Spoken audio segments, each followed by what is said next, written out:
얼마 전에 아주 큰 이슈가 됐죠. 잠실 레미안 아이파크 4인 가족 만점이 69점도 잡내야 아파트에 청약을 하려면 턱걸이라고 합니다. 자, 여러분들 69점이면 어느 정도 수준이냐면 4인 가족이 15년 동안 무주택으로 살아야지 69점이 나옵니다. 그런데 이 잠실 레미안 아이파크에 69점도 턱걸이라는 이야기니까 청약 시장이 과열돼도 엄청나게 과열됐다. 그런데 오늘 뉴스를 보니까 어떤 뉴스가 나왔냐면 지금 지방의 미분양 아파트는 역대 최고치를 또 갱신했다고 합니다. 그러니까 엄청나게 양극하죠. 서울은 지금 이 잡내야만 보더라도 589가구 분양하는데 2만 명이 몰렸습니다. 그런데 4인 가족 69점도 턱걸이에요. 지방은 지금 역대 최고치의 미분양 물량을 보이고 있습니다. 근데 이 미분양 중에서 여러분들 뭐가 무서운 건지 아시죠? 준공 후 미분양 물량이 역대 최고치라고 합니다. 그러니까 엄청나게 양극화입니다. 그죠? 이 양극화 안에서 우리가 생존하는 방법을 찾아내야 된다. 그런데 지방뿐만 아니라 더 무서운 건 뭐냐면 서울 인접에 위치한 경기도도 지금 비슷한 양상을 보이는 지역들이 상당히 많이 나타나고 있다. 그래서 투자라는 걸 할 때 과거에 우리가 갖고 있는 상식이라든가 생각에 사로잡혀서 투자를 한다면 앞으로 10년, 20년, 30년 후 미래를 본다면 절대적으로 실패할 확률이 상당히 높다. 그래서 앞으로의 투자 패턴은 철저하게 이제 여러분들이 학습하시고 공부하지 않으면 예전 방식과 비슷한 패턴의 투자가 이루어진다면, 그러니까 제가 항상 방송에서 하는 이야기가 이거죠. 저렴한 곳, 저평가된 것과 가격이 싼 지역은 전혀 다른 이야기다. 그죠? 근데 저평가된 곳과 싼 거에 대한 구분을 여러분들이 많은 분들이 하시기가 힘드세요. 뭐 다시 본론으로 돌아가서 어쨌거나 이 잡내야가요. 4인 가족 만점 69점도 턱걸이라고 합니다. 지난 시간에 그런 이야기를 했습니다. 아무리 아파트 공급을 많이 해도 계속해서 우리가 물량이 부족한 이유는요. 보세요. 2678세대입니다. 그러면 서울시나 국토부 입장에서 혹은 정부 입장에서 2678세대가 공급된 걸로 데이터에는 나옵니다. 그렇죠. 그런데 실제로 공급은 몇 세대 된 거죠? 589세대가 된 겁니다. 여러분들 이 논리를 이해하셔야지 돼요. 재개발, 재건축으로 평균 10에서 많게는 20% 정도밖에 일반 분양이 나오지 않습니다. 그렇죠? 그러다 보니까 공급을 아무리 많이 해도 서울의 주택은 계속해서 부족한 거다. 일단은 계속해서 한번 이야기를 해보면 이 내용 갖고 서울 송파구 신천동의 잠실 레미안 아이파크 청약 접수 결과 아까 얘기한 것처럼 당첨 가점은 최저가 69점. 최고가 81점입니다. 야, 청약 통장 81점 맞으려면 아까 얘기했죠. 69점이 4인 가족이 15년 동안 무주택을 유지해야지 69점이고 70점대가 넘으려면 5인 가족이 15년 동안 무주택으로 해야지만 81점입니다. 야, 근데 이런 점수를 갖고 있는 분들이 많다라는 것도 전 너무 신기해요. 야, 69점 이상 점수를 갖고 있는 분이 이렇게 많다고 것도 정말 신기합니다. 그런데 69점 갖고 살 수 있는 아파트의 평수가 43, 74, 74 이 세 개 타입밖에 없습니다. 그러니까 10평짜리, 20평짜리 아파트밖에 못 산다. 어떻게 하면 4인 가족이 15년 동안 무주택으로 유지했을 때 24평과 우리가 흔히 주력평이라고 하는 시장에서 제일 거래가 잘 되는 34평과 25평짜리는 못 산다. 10평짜리와 20평짜리밖에 못 산다는 얘기입니다. 81점 정도 돼야지. 그러니까 최소 74점 정도 돼야지. 74점은 5인 가족 기준으로 15년 동안 무주택이 돼야지 74점인데 74점 정도 돼야지만 59제곱미터와 84제곱미터를 당첨받을 확률이 높다. 야, 여러분 이렇게 해서 아파트를 사야지 되나요? 그죠? 자, 계속해서 보면요. 올해 강남권 분양가 상한제 커트라인을 보면 진짜 자, 레미안 원페타스 이게 보면 69점입니다. 앞서 얘기한 것처럼 15년 동안 4인 가족이 무주택이었을 때 나오는 점수. 레미안 네벤투스 65점. DH 방배 69점. 청담 르엘 74점. 74점은 15년 동안 5인 가족이 무주택일 때 나올 수 있는 점수입니다. 야, 야, 15년 동안 5인 가족이 무주택일 때 나오는 점수가 74점인데 이런 분들이 많았다라는 거잖아요. 이게 당첨됐다라는 거 보면. 커트라인이니까. DH 방배 에델루이 엊그저께 제가 소개했던 아파트죠. 69점. 잡내야 69점. 그러니까 평균이 70점이네. 야, 여러분들 어떻게 생각해요? 이 정도 점수를 받으실 수 있는 분이 이 영상을 지금 시청하시는 분들 중에 혹시 계시는지 일단 청약에 대한 이야기 계속 해보면요. 그런데 이 문제는 이 민간 아파트 청약 시장만 문제가 있는 게 아닙니다. 자, 제가 사전 청약에 대해서 쓴소리를 상당히 많이 하는 이야기다. 사전 청약은 희대의 사기극이다 라고 이야기를 많이 합니다. 저는 어떻게 정의를 하냐. 사전 청약 이꼴 정부가 진행하는 지역주택조합이다. 저는 이렇게 정의를 내리고 있습니다. 우리가 지역주택조합은 사면 돼야 안 돼요? 투자하면 안 되겠죠. 그죠? 지역주택조합은 성공할 확률이 10개 중에 한두 개밖에 나오지 않을 만큼 확률이 상당히 낮습니다. 그러다 보니까 피해자가 많이 발생하는 거고 정부나 지자체에서 각각 여러 가지 노력을 통해서 이 지역주택조합에 대한 제도를 개선하려고는 노력은 하지만 실제로 잘 이루어지지 않는 것이 지역주택조합입니다. 그런데 정부가 합법적으로 지역주택조합을 분양하는 게 바로 이 사전청약이다. 자, 한번 보겠습니다. 자, 3기 신도시 인천계양. 인천계양 3기 신도시는요, 사전청약 1호죠. 3기 신도시 중에 가장 먼저 진행을 한 곳이 인천계양입니다. 그런데 이 사전청약자들이 지금 분통이 터졌다 그럽니다. 왜 분통이 터졌나 보니까 자, 이런 내용입니다. 2021년에 사전청약을 분양했습니다. 그리고 2021년에 사전청약을 분양했고 2024년 최근에 9월 본청약을 합니다. 그러면 2021년, 2022년, 2023년, 2024년이니까 여러분 생각해 보세요. 이거는 사실상 말이 안 되는 겁니다. 2024년에 물가가 얼마나 오를지도 모르고 2024년까지 토지보상가가 얼마나 상승될지도 모르고 2024년에 앞으로 3, 4년 후에 지금부터 지금 사전청약을 해도 마찬가지예요. 2024년에 지금 사전청약을 한다고 가정을 해봅시다. 그럼 본청약은 2029년이나 2050년 정도 되는 겁니다. 그렇죠? 그러면 앞으로 4, 5년 후에 물가가 어떻게 될지도 모르고 공사비가 얼마나 오를지도 모르고 인건비가 얼마나 오를지도 모르고 토지 보상가가 어떻게 될지도 모르는데 불확실한 상황을 가지고 청약 가액을 그러니까 분양가를 확정 짓는다라는 게 여러분 상식적으로 이해가 되십니까? 저는 이해가 안 되거든요. 저는 전혀 이해가 안 돼요. 그러니까 당연히 분양가가 올라가는 것은 당연한 수순이다. 이거는 당연히 정해져 있는 건데 이 사전청약을 왜 하냐? 문재인 정권 때 이 사전청약을 왜 했냐? 집값이 미친 듯이 상승을 하다 보니까 이 집값을 잡기 위한 자충수를 둔 거죠. 청약을 미리 받아놓는 겁니다. 앞으로 10년에서 15년이 있다 지어질 아파트를 사전에 청약을, 그래서 사전청약인 거거든요. 사전에 청약을 받아놓은 거야. 그러면 청약을 받아놓은 사람은 시장에 개입을 안 하겠죠. 그죠? 그러니까 시장에 개입하는 빈도수를 줄이려고 사전청약이라는 걸 하는 겁니다.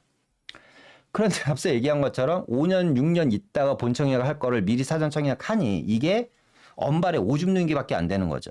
분양가가 무려 18% 상승. 무슨 얘기냐? 사전청약 가격 5억이었으면 그냥 보통 20%라 잡고 6억이 되는 겁니다. 그러다 보니까 이 인천 계양 사전청약자들 중에 무려 절반이 본청약을 포기를 한다. 지금 인천 계양만의 문제가 아니고 지금 3기 신도시에서 사전청약한 곳에 90%가 지금 같은 상황이다, 지금. 이분들이 계속해서 본청약 포기로 이어지고 있다라는 겁니다. 아쉬운 대목이죠. 그러니까 이런 생각을 해봐요. 2021년도에 차라리 사전청약을 하지 말고 그 자금으로 아파트를 사거나 아니면 내 집 마련을 했다면 앞으로 이 4년 동안 얼마나 올랐어요? 집값이 무려 5억이나 올랐는데, 그죠? 서울 평균 5억 정도 올랐으니까 2021년도에 5억짜리 아파트만 샀어도 지금 아무리 못해도 한 7, 8억은 돼 있겠네. 그죠? 그 정도는 돼 있지 않을까요? 뭐 좀 좋은 동네는 9억까지 돼 있었고. 5억 정도면 2021년도에 5억짜리 아파트 샀으면 대출 한 70% 정도 해줬으니까 좀 어떻게 해서든지 우리가 흔히 얘기하는 영혼까지 끌어들여서 2021년도에 집을 사는 게 낫지. 이걸 사전 청약을 받아서 물가 상승률보다 더 비싼 분양가 상승으로 인해서 본청약을 포기해서 지금은 이제 돌이킬 수 없는 일이 벌어지고 있는 겁니다. 상당히 아쉽습니다. 자, 그런데 이러다 보니까 또 어떤 일이 벌어지냐. 얼어 죽어도 신축을 좋아하는 이 언죽신이라고 하는, 아무리 청약통장 가입자 수가 기하급수적으로 줄어들고 있다고 하더라도 지금 보신 것처럼 서울의 경쟁률은 500세대 분양하는데 몇 명이 온다? 2만 명 정도가 쏟아진다. 청약통장 가입자 수가요, 올해와 비해서 무려 13만 8천 명이 줄어들었습니다. 자, 엄청난 숫자죠. 무려 13만 8천 명이 청약통장 가입자 수가 줄어들었다. 그런데도 잡내야는 580세대 분양하는데 2만 명이 왔다라는 게 팩트다. 자, 이 청약통장 가입자 수가 줄어든 데는 두 가지 이유가 있습니다. 일단은 청약 부담의 증가죠. 그러니까 10만 원만 내면 됐었던 청약 납입금이 25만 원까지 올라갔잖아요. 그죠? 그러니까 청약 납입금이 올라가면서 일단 청년층이라든가 신혼부부들이라든가 젊은 층들 입장에서는 매달 10만 원씩 내던 청약 부금을 25만 원까지 15만 원을 더 낸다는 건 사실상 상당히 부담일 겁니다. 그죠? 많은 거를 줄여야지 되고 많은 걸 포기해야지 되는 금액이기 때문에, 또 자녀가 있어서 유치원이 있거나 초등학생이 있는 젊은 신혼부부들 같은 경우는 애들 교육비까지 생각을 한다면 이 매월 납입 금액이 상당히 부담이 될 수밖에 없거든요. 첫 번째, 이 부담 증가고요. 두 번째는 이 내용입니다. 이 13만 명 중에 무려 10만 명이요. 어디서 청약통장 가입사주가 해지가 나왔냐면 바로 지방입니다. 그러니까 우리가 이제 양극화의 표본입니다, 이게. 자, 5대 광역시를 포함한 지방은요, 무려 10만 5,400명 정도가, 432명입니다. 정확하게. 10만 5,432명이 청약통장을 해지시키고 있다. 서울에 비교하면 10배 정도 가까운 수치입니다. 자, 그럼 지방분들은 청약통장을 왜 서울보다 10배가 많은 사람들이 해지를 할까요? 자, 이유는 되게 심플하죠. 청약통장이 필요 없는 시대가 와버렸습니다. 지방은 아파트가 앞서 얘기한 것처럼 미분양이죠. 준공업 미분양이 어마어마합니다, 지금. 그러니까 할인 분양을 하는데 무슨 청약통장이 필요합니까? 그죠? 지방은 아파트가 남아돌고 있는데, 그러니까 이 하락론자들이 하신 이야기? 뭐 이렇게 얘기하면 좀 웃긴데, 하락론자들이 한 이야기가 전혀 다른 이야기, 틀린 얘기는 아니에요. 앞으로 집이 남아돌 거다. 지금 남아돌고 있잖아요. 그렇죠. 그런데 그거에 양극화다. 엄청나게 양극화이기 때문에 서울은 앞서 얘기한 것처럼 청약시장이 열릴 때마다 몇만 명이 오는 반면에 지방은 청약통장이 필요 없는 시장까지 돼버렸습니다. 자, 앞으로 10년, 20년 지나면 더 심해지겠죠. 자, 그럼 지방분들은 어떻게 할까요? 지방에도 1주택자가 있을 거고 2주택자가 있을 거고 다주택자들이 있을 겁니다. 자, 그럼 지방 다주택자들은 어떤 성향을 갖고 있냐면 투자에 되게 적극적인 분들이 다주택자일 확률이 많겠죠. 지방의 1, 2주택자들은 아직까지 시장 상황을 잘 모르고 있습니다. 근데 지방에 있는 다주택자들은 2, 3년 전부터 이 집들을 팔기 시작하고 그 자금을 갖고 어디로 오고 있다? 서울 수도권으로 옮겨오고 있다라는 겁니다. 그죠? 그러다 보니까 지방은 계속해서 주택이 남아들고 미분양이 증가하고 있다라는 겁니다. 물론 인구가 감소가 되고 기업이 빨리빨리 사라지는 효과도 그런 것도 있지만, 그런 영향도 있지만, 가장 중요한 건 뭐다? 지방에 공급이 너무 많다. 이 공급이 해결되려면 제가 봤을 때 앞으로 좋게 5년에서 7년 이상은 걸리지 않을까라는 생각이 듭니다. 자, 그런데 내년이 더 무서워요, 내년이. 그런데 이제 금리 인하. 본격적으로 이제 한은에서 금리 인하를 시작했죠. 무려 3년하고 2개월 만에요. 긴축을 마무리하는 모습입니다. 한국은행이 3년 2개월 만에 이제 비퍼시 원조 아시죠? 금리 인하입니다. 통화정책 전환에 나서면서 부동산 시장에 미칠 관심이 상당히 큰데, 문제는 뭐냐면 이 금리도 인하되고 지금 아파트 하나 분양하는데 지금 청약통장 평균 점수가 70점이라는 것은 공급이 안 되고 있다는 건데, 내년부터 공급까지 상당히 부족하다. 내년부터 공급도 엄청나게 부족하다. 지금 집값이 잠깐 주춤하고 있습니다만 제 생각에는 지금 집을 사실 분들은 지금 사셔야지 돼요. 내 집 마련을 생각하고 계신 분들은 이 연말 시장 적어도 3월 달 안에는 정리를 끝내야 된다. 최근에 3개월 동안 시장의 패턴을 보면 어떠냐면 보통 10월 달, 11월 또 10월, 11월 정도에 이때 가격이 올라갔던 가격이 떨어졌다가 다시 내년 봄에 봄부터 상승을 하다가 또 가을에 떨어졌다가 봄부터 상승하다 이게 계속해서 반복입니다. 여러분들 잘 한번 요즘 아파트 그 시세 그래프들이 여기저기 포털 사이트에 많이 나와 있으니까 한번 보시면 제 생각에는 그래서 내년에 물론 이제 대출 규제가 좀 관전 포인트이긴 해요. 대출을 정부에서 어느 정도까지 관리를 할 것인가, 가계대출 부채에 대한 관리를 어느 정도까지 할 것인가에 대한 이게 관전 포인트이긴 한데 아마 내년부터는 분기별로 좀 대출에 대한 관리를 하지 않을까. 라는 생각이 듭니다. 자, 그렇게 되면, 대출 관리가 좀, 느슨하게 되는 이 기간이 있을 거고, 대출 관리를 좀 빡세게 하는 기간이 있을 거고, 그거에 따라서 또 거래량이 좀, 달라질 수 있는 확률이 상당히 높기 때문에, 만약에 내 집을 생각하시는 분들이라면 올 연말 정도에 여러분들이 어쨌거나 좀 마무리를 짓는 시간을 가지셨으면 좋겠고, 지금 열심히 집을 보러 다니셔야지 됩니다. 그래서 구조도 보고 따뜻할 때 보시고, 혹한기 때 아주 날씨가 춥고 쌀쌀하고 막 진짜 눈보라가 몰아치고 뭐 너무 추워갖고 영하 20도까지 떨어져갖고 뭐 바깥에 나가기 힘들 때 이럴 때 여러분들 뭘 해야 된다? 그때 계약을 해야 된다. 그때 지금은 여러 임장 활동을 통해서 내가 관심 있는 단지들 보시고 혹한기가 오면 그때 좀 여러분들이 계약하는 타이밍을 잡으셨으면 좋겠습니다. 그러니까 문제는 지금 이 금리 인하에 공사비 급등, 분양가 상승에 의한 공급 절벽까지인데요. 이제 서울대 기간별 입지유 물량을 한번 보면요, 아주 심각합니다. 지금 2024년이고요.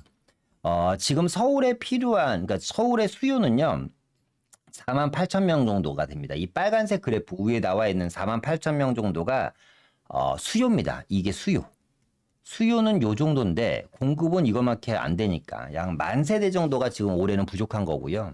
내년에 더 부족하고요. 문제는 언제부터다? 2026년, 2027년, 2028년부터는 공급이 전혀 되고 있지 않다. 이게 언제까지? 2032년까지 거의 공급이 되지 않고 있습니다. 그러니까 문제가 정말 심각한 거죠.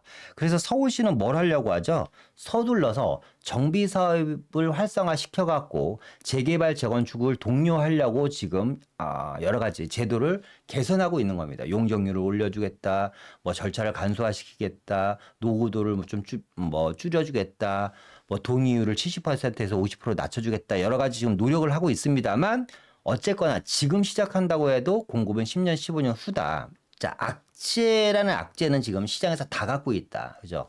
그러니까 뭐 금리가 지금 엄청나게 인하될 걸로 예상이 되고 미국이 이제 또 내년에 지금 문제가 더 큰 게 뭐냐면 여러분 트럼프가 만약에 여러분 대통령이 되면 미국에서 어떤 일이 일어나냐면 비트코인 아시죠? 비트코인. 지금 비트코인이 하나로 지금 한 7만 2천 불 정도 되나요? 7만 2천 불 정도 되니까 하나로 하면 9,800만 원에서 거의 1억 돈입니다. 비트코인 한 개가 한국 돈으로 거의 1억 돈이에요, 지금.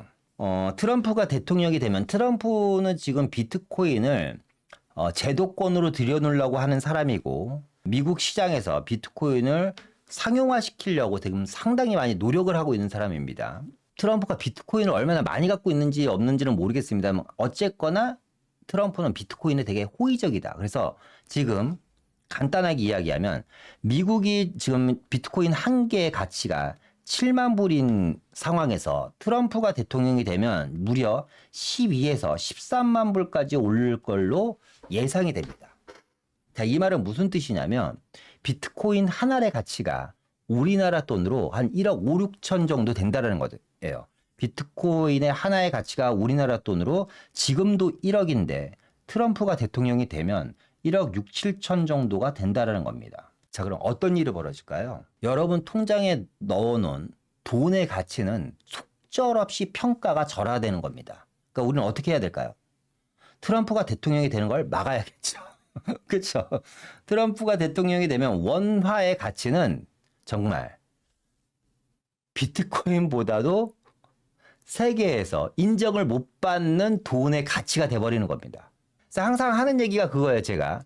아파트 가격이 비싸다, 뭐가 비싸다라는 이야기보다는 나의 돈의 가치가 평가절하다고 있다는 걸 여러분들이 빨리 인식을 하셔야지 돼요. 그러니까 현금을 갖고 있는 것처럼 가장 아둔하고 바보스러운 건 없습니다. 이 세상에서 제일 답답한 게 뭐냐면 제가 살면서 제일 답답한 게 뭐냐면 연금보험 드시는 분들입니다. 10년 전에 매달 100만 원씩 받는 연금과 연금보험과 지금의 100만 원씩 받는 연금 그리고 앞으로 20년 30년 후에 100만 원씩 받는 연금 그러니까 지금 젊은 친구들이 연금보험을 들어요. 너무 답답하지 않아요? 저는 개인적으로 답답해요. 앞으로 뭐 2, 300만 원씩 준대요. 뭐 60세부터. 근데 이 30년 후에 2, 300만 원의 가치가 얼마 정도의 가치가 될까요? 그렇죠? 그 돈을 차라리 차곡차곡 모아갖고 빨리 종잣돈을 만들어서 비트코인을 사던 금을 사던 그죠? 아니면 주택을 사던 하다 못해 월세가 나오는 상품이라도 사던 자산으로 바꿔놔야 된다. 그렇죠? 여러분들 다시 한번 말씀드리지만 트럼프가 대통령이 되면 비트코인의 가치는 지금의 2배로 상승을 하고 비트코인의 가치가 지금의 2배로 상승하는 것은 우리나라 화폐, 원화의 화폐 가치는 2배 이하로 평가절하가 된다는 걸 여러분들이 반드시 명심하셨으면 좋겠습니다. 예, 매주 수요일과 토요일 날 저희가 이제 세미나를 진행하고 있는 거 아시죠? 이번 주 토요일 날도 아마 예약이 거의 다 찬 걸로 알고 있는데 하여튼 빨리 전화 주시면 저를 만나볼 수 있는 시간이 됩니다. 자, 피카포리오님이 질문 하나 주셨는데 향후 15년 동 24평이 9평이 될 거라고 보시나요? 저는 될 거라고 보는데 국지적이다. 전체는 아니다. 왜냐면 저 같은 사람이 있으니까. 저는 60평, 70평, 80평 큰 걸 좋아합니다. 그러니까 여러분 보세요. BTS 같은 친구들 봐봐요. 100평짜리에 혼자 살잖아요. 그죠? 그러니까 그런 지역이 있어요. 그러니까 강남 같은 경우 그러니까 소득 수준이 높은 지역 같은 경우는 24평이 주력이 될 거라고 보진 않습니다. 저는. 근데 서민들이 많이 밀집해 있는 지역은 당연히 24평이 주력이 될 거라고 보고요. 고령화가 빨리 진행되는 곳들도 24평이 주력이 될 거라고 봅니다. 그러니까 서울 시장을 그러니까 대한민국 부동산 시장을 열로 봤을 때 10개라는 지역이 있다고 보면 한 7, 80%의 지역은 24평이 주력이 될 것이고 나머지 한 20, 30%의 주력은 24평형이 주력이 될 것 같지는 않습니다. 예. 뭐 생각에 따라 틀리겠지만. 자, 계속해서 보면요. 그래서 이제 제가 이제 이런 얘기를 하는 겁니다. 다시 한번 좀 우리가 광고 나와갖고, 좀 정리를 하면. 자, 첫 번째. 청약 통장으로 돈 벌기는 정말 힘들다. 그렇죠? 4인 가족이 15년 동안 무주택을 해야지 서울의 아파트 한 채를 받을 수 있는 자격이 주어지는데, 그것도 자격만 주어지는 겁니다. 평균 아파트 분양가가 20억 정도를 하기 때문에 현금 10억은 있어야 된다. 그러니까 청약으로 아파트를 받기에는 현실적으로 웬만한 사람치고는 쉽지가 않다. 그죠? 두 번째, 아파트 공급이 안 되고 있다. 금리는 계속해서 인하되고 있다. 공급이 안 되고 금리도 안 되고 분양가는 오르다 보니까 서민들이 점점 살기가 힘들어집니다. 자, 그러면 나는 새 아파트를 갖고 싶은데 과연 청약밖에 없냐? 그건 아니라는 거죠. 자, 정부가 아주 좋은 혜택들을 대한민국 국민분들한테 풀어줬습니다. 88 대책에서 비아파트 시장 정상화 방안이라는 걸 발표했어요. 그죠? 자, 이 정상화 방안을 보면 다 아시는 분들도 계시겠지만 다시 한번 꼭 말씀드리는 겁니다. 자, 85제곱미터 이하여야지 되고요. 공시가로요. 5억 이하인 비아파트를 사면요. 무주택으로 인정을 해줍니다. 무주택. 자, 그러면 예를 들어서 이런 거죠. 자, 서울시에 보면요, 여러분들 이렇게 무수히 많은 지금 표시되어 있는 파란색 이 색깔들이요, 다 재개발 구역들입니다. 재개발 구역들. 서울시에는 이렇게 많은 재개발 구역들이 있어요. 엄청나게 많은 재개발 구역들이 있죠. 예를 들어서 좀 저렴한 지역으로 한번 가보면, 뭐 장이동 같은 곳 가보면. 뭐 장이동 10구역도 있고 1구역도 있고 14구역도 있고 이 아래쪽에 장인뉴타운 아래쪽에 돌고지 쪽 아래쪽으로 보면 석관동 모아타운 지역도 있고요. 그죠? 여기가 이제 광운대 역세권 개발하는 지역이잖아요. 이런 지역들 뭐 하나 그랑빌 아파트라든가 두산 아파트 같은 경우는 또 원체 저렴하니까 실거주로도 충분히 사셔도 되는 지역들이고 보시면 이 먹골역 쪽의 모아타운, 상봉동 같은 지역이 이제 망우 상봉 지역이 또 GTX 역사가 들어오면서 이 지역이 역세권 개발을 하고 있잖아요. 그러니까 지역에 따라서 서울시에 보면 엄청나게 많은 재개발들 구역들이 있습니다. 우리가 아는 뭐 노량진 지역도 있지만 노량진에서 조금만 눈을 옆으로 좀 벗어나면 영등포 지역에도 이렇게 많은 재개발 구역들이 있고요. 영등포에서 좀 내려오면 신도림 쪽 그리고 가산동 쪽도 이렇게 엄청나게 많은 재개발 구역들이 있습니다. 그죠? 자, 제가 무슨 말씀을 드리고 싶냐? 서울 안에서는 수백 군데의 재개발, 지금 보여드리는 건 확정된 지역들입니다. 재개발 확정된 지역들이 있어요. 금액별로. 작게는 1억에서부터 출발이 가능하겠죠. 많게는 수십억입니다. 그죠? 뭐 10억짜리도 있고 20억짜리도 있고 30억짜리도 있습니다. 나한테 맞는, 그죠? 내가 1억밖에 없으면 한 1억 정도로. 아, 나는 2억 정도 있으면 조금 더 좋은 지역. 아, 난 3억 정도 있다. 그럼 조금 더 좋은 지역. 아까 어떤 분이 원인님이죠. 아까 왕십리를 여쭤보셨잖아요. 왕십리의 뭐 재개발 빌라 정도. 지금 동의서 갖고 있는 역세권 활성화 지역들이 보통 한 2억에서 3억 정도면 살 수 있는 걸로 알고 있습니다. 그리고 좀 더 올라갑니다. 청량리 쪽도 가면 한 2억 정도. 여기서 좀 더 광운대 쪽으로 올라가거나 창동 쪽으로 올라가면 한 1억 5천대 정도. 이래서 가격대가 낮아지겠죠. 내려옵니다. 강남 하면 또 한 2억에서 3억 정도. 뭐 이렇게 좀 뭐 가격들이 좀 순차적으로 지역에 따라 변화가 있겠죠. 그렇죠. 자, 그런데 그러면 내가 앞서 얘기한 것처럼 가능하다면 85제곱미터 이하, 85제곱미터 이하이면서 공시가격 5억 이하에 이런 재개발 물건을 하나 사놓는 겁니다. 자, 하나 사놨다고 하더라도 나는 무주택 자격을 계속해서 유지를 받을 수 있으니까 청약통장은 청약통장대로 계속해서 또 사용할 수 있는 길이 열리는 거잖아요. 길이 내가 성공할 수 있는 길이 다양한 길이 있는데 굳이 한 가지 길로만 갈 필요는 없잖아요. 그죠? 서울까지 가는 길이 3가지, 4가지, 5가지 길이 있다면 그 모든 길을 검토해보고 내가 서울까지 가는 것이 맞다고 생각합니다. 그러니까 돈이 없어서 못한다라는 이야기는 전 별로 좋아하지가 않아요. 물론 돈이 없어서 못하시는 분들이 계십니다. 그런데 내가 잘만 여러 가지 상황들을 만들어 보면 또 그 상황을 만드는 것도 어떻게 보면 성공하는 과정이거든요. 내가 지금 5천만 원밖에 없으면 또 열심히 안 먹고 안 쓰고 5천만 원 벌어야죠. 그죠? 열심히 정기 적금을 붓니다. 한 달에 20만 원을 붓든 30만 원을 붓든 40만 원을 붓든 정기 적금을 3년, 4년, 5년짜리 부어서 1,000만 원, 2천만 원, 3천만 원짜리 정기 예금을 탑니다. 그 타는 순간 뭐 하죠? 샤넬백 사러 갑니다. 타는 순간 뭐 합니까? 해외 여행을 갑니다. 적금을 탔기 때문에 이번에 차 한번 바꿔볼까? 정말 의미 없는데 돈을 써버립니다. 그렇죠? 그런 정도의 내가 불편함을 좀 감수를 하고 열심히 살아갔고 앞서 말씀드렸던 것처럼 지금 이렇게 수없이 많은 재개발 구역들 연신내로 가보면 연신내 GTX 이제 내년에 개통당하잖아요. 주변에 엄청나게 많은 보시는 것처럼 공공재개발 그죠? 역세권 활성화, 뭐 모아타운 엄청나게 많습니다. 연신내도 1억대 정도면 충분히 투자를 하실 수가 있어요, 여러분들. 좀 더 내려와서 뭐 어디에 여기가 서대문구죠.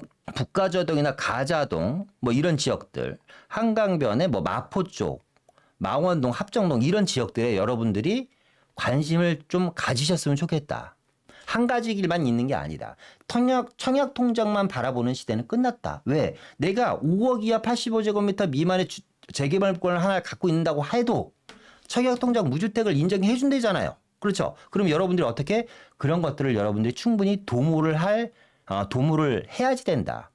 나한테 주어진 혜택을 굳이 내가 밀어낼 필요는 없다. 어떤 분들은 이 혜택을 고스란히 자기의 혜택으로 갖고 가니까. 그죠? 그런 것들을 여러분들이 좀 함께 노력을 해보셨으면 좋겠다. 정부에서 도와줄 때 또 이런 게 어느 순간 없어져요. 뭐 예를 들어 2028년 1월 1일부로 앞으로 85제곱미터 이하 5억 이하 주택을 사도 무주택 자격 인정 안 해줄 겁니다라고 또 어느 순간 발표를 할 겁니다. 그죠? 그러면 그때 또 후회하지 마시고 이런 혜택을 주실 때 여러분들이 충분히 관심을 가지셨으면 좋겠다.